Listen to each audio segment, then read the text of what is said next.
Bom dia, igreja. A paz de nosso Senhor e Salvador Jesus Cristo. Primeiro domingo do mês, primeiro domingo do ano, primeira escola bíblica dominical de 2021. Na semana passada nós estudamos a respeito do salvo e a sua vocação. Hoje, conforme a revista traz aí, nós estaremos vendo a lição 22, o salvo e seus bens. E o autor da revista começa essa lição fazendo a seguinte pergunta: quais são os bens daqueles que foram resgatados por Jesus e entregaram sua vida a Ele? Quais são esses bens? E o próprio autor responde, e eu vou fazer uso da resposta dele. São todas as bênçãos que Deus tem colocado em suas mãos, a partir da própria vida: o corpo, a saúde, a energia, a inteligência, as habilidades, os dons, as oportunidades, a capacidade de influenciar, os recursos financeiros, a família, os amigos, a igreja e muito mais. Portanto, ninguém pode dizer eu sou pobre e eu não tenho bens, porque o autor nos dá uma gama ampla de bens que eu e você recebemos de Deus e que podemos e devemos usar em favor do seu reino, onde o próprio autor diz que tudo nos é concedido pela graça de Deus. Ele diz assim: desde o ar que você respira, o alimento que você ingere, o sol que você usufrui dele, e ele não é só para alumiar, nós sabemos que ele é sintetizador de substâncias preciosíssimas para o ser humano. E ele diz: a chuva que cai, tudo é obra do Criador. E ele nos remete às Escrituras, quando o próprio Davi declara em 1 Crônicas 29:14, quando ele diz: mas quem sou eu e quem é o meu povo, para que pudéssemos contribuir tão generosamente como fizemos? E aí Davi responde: tudo vem de ti, e nós apenas te demos o que vem das tuas mãos. Isso me lembra aquele cântico: porque dele, por ele e para ele são todas as coisas. É a declaração do apóstolo Paulo. No trecho de aplicação para a sua vida, o autor da revista diz assim: a vida é um bem dado por Deus, desde a concepção até o ar que respiramos. O que você tem feito para demonstrar sua gratidão àquele que lhe confere diariamente todos os seus bens? Lembra você que é toda aquela lista de bem que ele deu no início da lição. E ele divide a lição em 3 tópicos, e o primeiro tópico ele diz, que é o tópico 1, ele diz: os bens como presente de Deus. Sei que você está vendo aí um carro, onde está escrito lá: foi Deus que me deu. Daqui a pouco eu volto nisso aí, mas o autor nos pede para fazer uma leitura de novo, de 1 Crônicas 29, mas não só do verso 14. Ele recomenda agora que a leitura seja do verso 10 ao verso 14. E assim nós o faremos. Davi louvou o Senhor na presença de toda a assembleia, dizendo: bendito sejas, ó Senhor, Deus de Israel, nosso Pai, de eternidade a eternidade. Teus, ó Senhor, são a grandeza, o poder, a glória, a majestade e o esplendor. Pois tudo o que há nos céus e na terra é teu. Teu, ó Senhor, é o reino. Tu estás acima de tudo. A riqueza e a honra vêm de ti. Tu dominas sobre todas as coisas. Nas tuas mãos estão a força e o poder para exaltar e dar força a todos. Agora, nosso Deus, damos graças e louvamos o teu glorioso nome. Mas quem sou eu? E quem é o meu povo para que pudéssemos contribuir tão generosamente como fizemos? Tudo vem de ti, e nós apenas te demos o que vem das tuas mãos. Diante de ti somos estrangeiros e forasteiros, como os nossos antepassados. Os nossos dias na terra são como uma sombra sem esperança.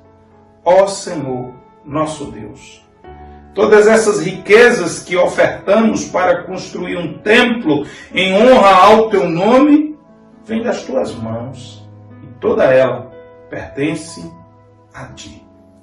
Você está verificando na leitura que eu fui até o verso 16. Eu acrescentei o verso 15 e 16 na leitura, porque a primeira coisa que eu vejo, não estou dizendo que o autor deixou de abordar, mas a primeira coisa que eu vejo que nós precisamos entender que o que nós temos, o que vem na minha, o que vem na sua mão é bênção dada pelo Senhor. A primeira coisa que nós precisamos entender é que é para usufruto, não é para idolatria. E por que é para usufruto? Porque nós vamos passar, nós não podemos esquecer do que Davi está dizendo. Somos estrangeiros e forasteiros. Essa não é a nossa terra. Estamos aqui de passagem. O peregrino não se preocupa de construir muita coisa para muito tempo, porque ele está de passagem. E o autor nos faz a seguinte advertência: compreender que tudo que temos em nossas mãos, como bênçãos que o Senhor nos deu para administrar, nos leva ao desejo de empregar tudo que Deus lhe tem dado, dos recursos financeiros aos talentos e capacidades, para propiciar o crescimento do reino de Deus. É essa compreensão que te faz ser proativo no crescimento e na ampliação do reino de Deus. Mas, infelizmente, a grande maioria pensa só em tranquilidade, desfrute e descanso. Muita gente, principalmente os que aderiram àquela pregação da prosperidade, só pensavam em ficar ricos para si mesmos. E isso nos remete à reflexão que Jesus nos deixa em Lucas 12, de 19 a 20, do homem que ficou rico e que, quando viu sua plantação e que estava mais rico ainda, declarou: e direi à minha alma, tens em depósito muitos bens para muitos anos. Descansa, come, bebe e folga. Uma versão diz: regala-te. Mas Deus lhe diz: louco. Quem pensa dessa maneira é louco. É a Bíblia que diz e foi Jesus que falou. Louco, essa noite te pedirão a tua alma. E o que tens preparado? Para quem será? Querido, viver essa vida entendendo que o que Deus põe na sua mão é exclusivamente para seu esbanjo, para seu deleite desenfreado, para seus desejos mais loucos. Jesus está dizendo que isso é loucura. Jesus está dizendo que nós devemos pensar sempre em usufruir das coisas como quem está usufruindo de algo por concessão, que não é dele. E quando Jesus diz: louco, essa noite pedirão tua alma, não quer dizer simplesmente que ele morrerá, quer dizer que ele morrerá e prestará conta daquela riqueza que foi colocada na mão dele. E ao prestar conta, o que ele iria dizer? Querido, você precisa entender que você não prestará conta não é só da 10ª parte que você devolve no culto, não. Você prestará conta dos 90% da riqueza que chegou na sua mão. É a Bíblia que está dizendo. E você precisa entender isso. Querido, tem um capítulo na história da humanidade que é digno de atenção e já foi objeto de película cinematográfica, que é o filme A Lista de Schindler. A Lista de Schindler conta a história da perseguição do Holocausto, mas destaca um personagem um homem chamado Oskar Schindler. E Oskar Schindler foi um homem que salvou mais de 1000 judeus do extermínio nos campos de concentração. E ele foi condecorado com um anel em homenagem ao que ele fez. E ao receber aquele anel, ele começou a chorar. Ele começou a chorar e começou a dizer aos prantos a si mesmo. E ao receber o anel, as pessoas, o homenageador perguntava: por que você está chorando, doutor Schindler? Ele disse: porque o meu carro poderia ter comprado 10 vidas. E ele disse depois: o meu broche na minha lapela poderia ter comprado pelo menos 2 vidas. Querido, essa é a visão, essa é a ideia que nós precisamos de ter. E aí eu volto naquela história que eu botei no início aí para você, no slide do carro escrito: foi Deus que me deu. Alguns colocam consagrado ao Senhor, ao serviço do Rei Jesus, não tem problema nenhum. Mas eu concordo em gênero, em número e em grau com o que o autor diz a respeito disso. E eu vou ler a nota do autor. Hoje, vemos alguns evangélicos, e que bom que ele colocou evangélicos, vemos alguns evangélicos declarando a todo momento: esse carro é do Senhor, essa casa é do Senhor. E o autor diz: não é errado declarar isso, mas o que importa não é o que dizemos em nosso linguajar, às vezes meio estranho aos de fora, mas o que fazemos com aquilo que chamamos nosso. O carro é seu, foi o Senhor que te deu. Está consagrado ao Senhor. E o que ele faz para a obra do Senhor? Às vezes as pessoas pedem: pastor, eu queria consagrar esse instrumento, me tocar na igreja, eu queria consagrar. E eu pergunto: preste atenção no que eu vou fazer. Porque se é do Senhor, é do Senhor. Não, eu quero consagrar esse carro. É para usufruto, é para trabalho, é para lazer, ótimo. É para servir no reino do Senhor, mas nunca use contra o reino de Deus. Eu sempre digo isso quando as pessoas pedem para orar e consagrar alguma coisa. Porque é assim que funciona. Nós precisamos entender isso. Porque senão, meu querido, além de ser uma blasfêmia, é uma mentira gravíssima. Ou uma usurpação. Você falou que uma coisa é para ser usada, não está sendo usada. Se o carro é para o reino do Senhor e não está servindo, é o funcionário público que pega o carro da autarquia e vai fazer benesses pessoais. Pode? Não pode. A mesma coisa. Então nós precisamos entender isso.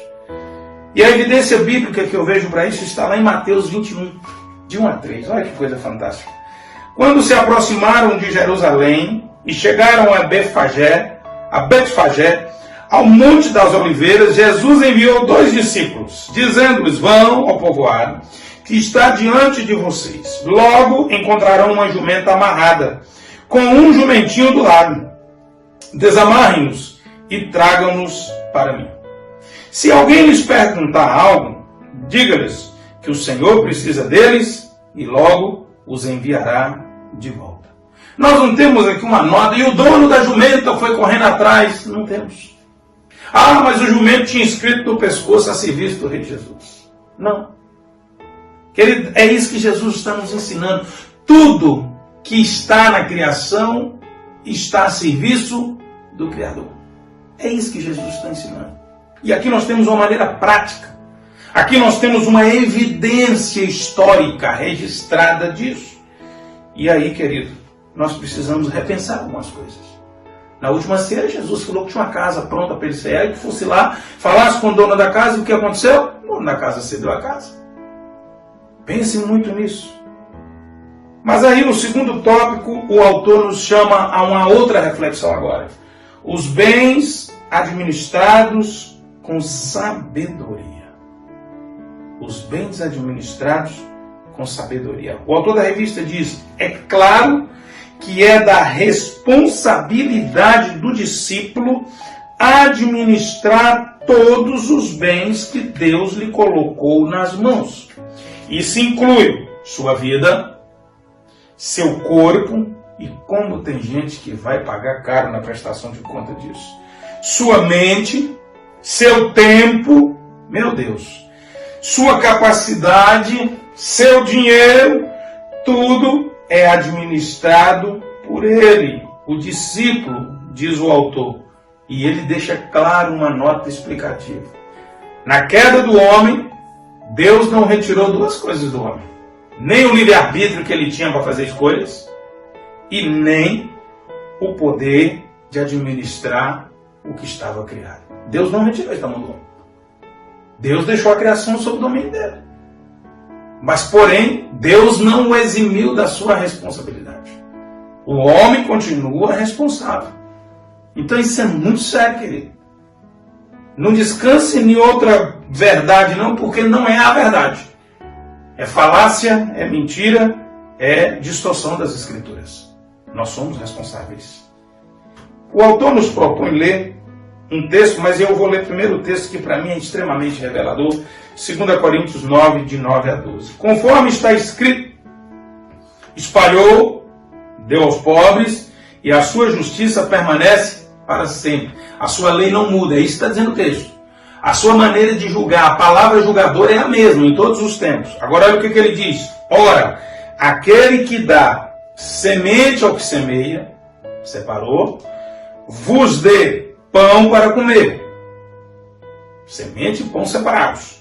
Multiplique a vossa sementeira e aumente os frutos da vossa justiça, para que em tudo enriqueçais para toda a beneficência. A razão que Deus quer enriquecer os seus servos é para eles exercerem o ministério da beneficência, do socorro às pessoas. Esse é o motivo que Deus tem nos seus planos de enriquecer a todos nós.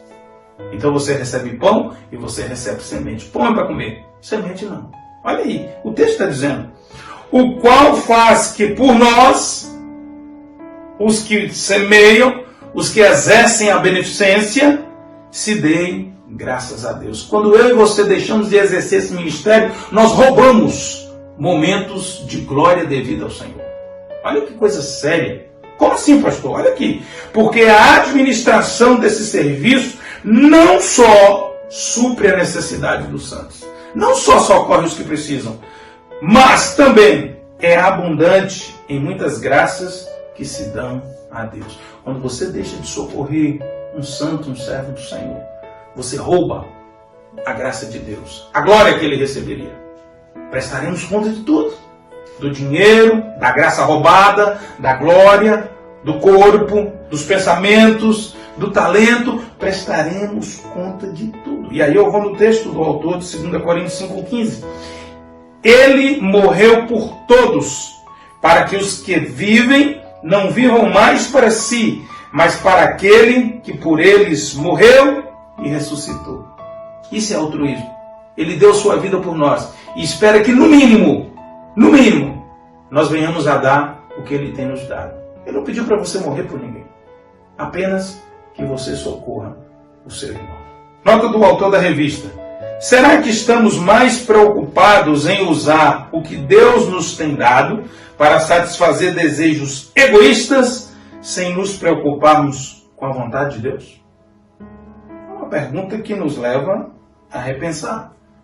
Nós temos 1.440 minutos por dia. Multiplica isso por 7 dias na semana e você vai entender o que é desperdício de tempo e o que Deus cobrará de mim e de você. Mas a nota do autor é contundente. Ele diz: uma má administração do que lhe foi entregue é deslealdade e falta de responsabilidade com os bens que Deus lhe colocou nas mãos. Por isso que será muito duro.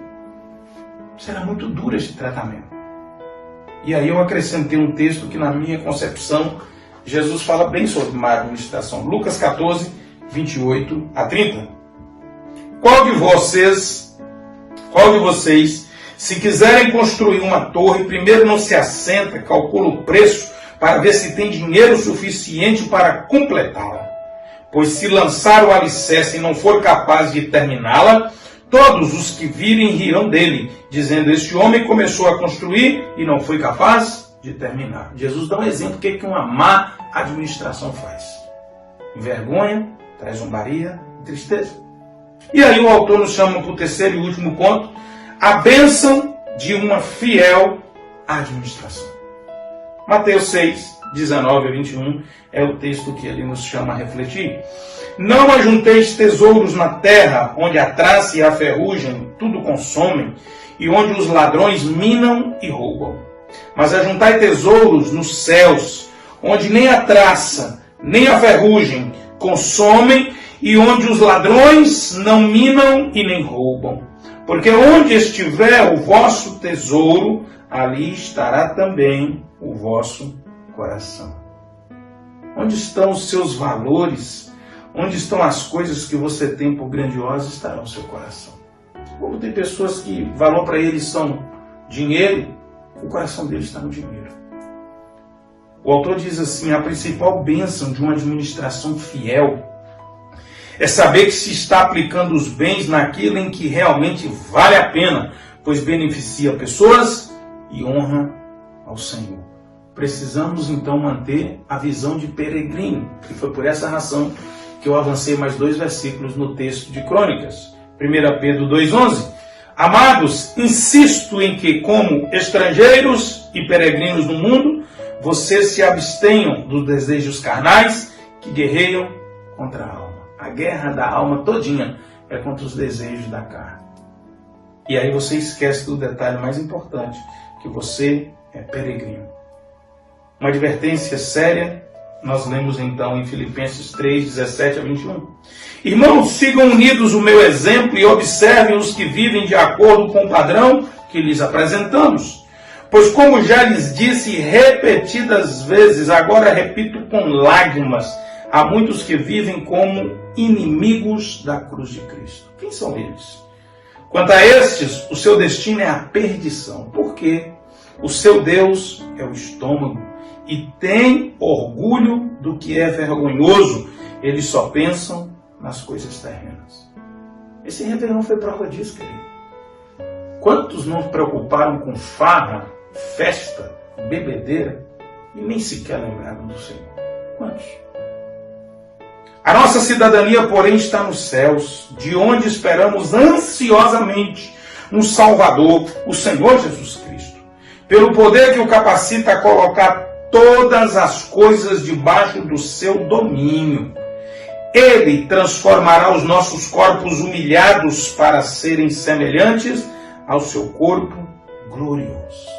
Louvado seja o nome do Senhor. Querido, hoje à noite nós estaremos realizando o culto de primícias. É o primeiro domingo do ano, é o culto de primícias. Não perca, porque só no ano que vem você terá outro culto de primícias e a oportunidade de fazê-lo. Mas eu queria deixar para você, no encerramento dessa aula, um acréscimo meu, 3 conselhos baseados nas Escrituras. O primeiro é que você tome muito cuidado nesse ano. Não se mate de trabalhar. Provérbios 23, de 4 a 7, diz assim: não esgote suas forças tentando ficar rico. Tenha bom senso. As riquezas desaparecem assim que você as contempla. Elas criam asas e voam como águias pelo céu. Não aceite a refeição de um hospedeiro invejoso, nem deseje as iguarias que lhe oferece, pois ele só pensa nos gastos. Ele lhe diz come e beba, mas não fala com sinceridade. O que está se pregando é que, passando a pandemia, todos vão tentar recuperar o perdido. Querido, você já parou para pensar o quanto que você ganhou ficando em casa, no seu relacionamento familiar? Você perdeu o quê? Você corre o risco de perder isso agora, na busca desenfreada atrás de dinheiro, de lucro, e jogar fora tudo que você construiu debaixo dessa disciplina de estar mais com sua família. Um segundo conselho que eu quero dar está em Provérbios 15, 27. Fuja dos negócios desonestos. Serão tentadores agora nessa retomada, com certeza. Lá diz: quem procura ficar rico por meios desonestos, põe sua família em dificuldade. Sabe o que significa isso? A miséria chegará na casa dele. E olhe mais, quem odeia o suborno, viverá mais. Fuja da propina, ela encurta a sua vida nessa terra. É o que a Bíblia diz. Não se venda, não aceite isso. E um terceiro e último conselho Está em Provérbios 3:28. Não retarde a ajuda para aquele que está precisando. O que diz lá, pastor? Não diga ao seu vizinho que espere até amanhã, se você pode ajudá-lo hoje. Alguém que precisa da sua ajuda. Alguém que o que você sabe fazer. Alguém que o que você tem em mão resolverá, ajudará a tirar ele do sofrimento. Amanhã eu vou, pastor, hoje eu vou descansar. Faça isso não. Estenda a sua mão. Compadece do seu irmão. Eu vi aí nas reportagens que o povo brasileiro, e acredito que foi mundial, nunca experimentou solidariedade, socorros, na forma de vaquinha eletrônica, movimentos de toda sorte de natureza, ajudas.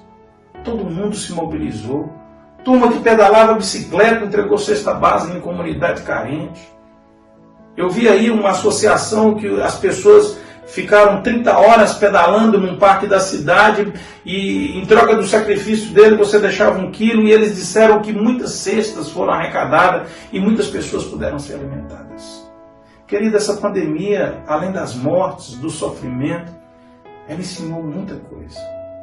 Que ninguém é tão pobre que não tenha nada que oferecer. O autor é muito claro na lição de hoje. Quais são os bens que você tem recebido de Deus? Não é só dinheiro, não é só comida, é seu talento, sua sabedoria, seus dons, sua disponibilidade, seu tempo. Querido, não há ninguém que não possa oferecer nada para ajudar alguém. Reflita nessa lição, reflita nesse tema de hoje. O salvo por Jesus e os seus bens. Seus bens são todas as bênçãos que Deus tem colocado nas suas mãos, a partir da própria vida, o seu corpo, a saúde, a energia, a inteligência, a habilidade, os dons, as oportunidades, a capacidade de influenciar, recursos financeiros, a família, os amigos, a igreja e outras coisas mais. Querido, você é rico da graça do Senhor. Não encolha a sua mão. Que Deus abençoe. Bom domingo. Espero encontrar com você logo mais no culto de primícia. Tenha um dia maravilhoso e que o Senhor Jesus te abençoe e te guarde poderosamente.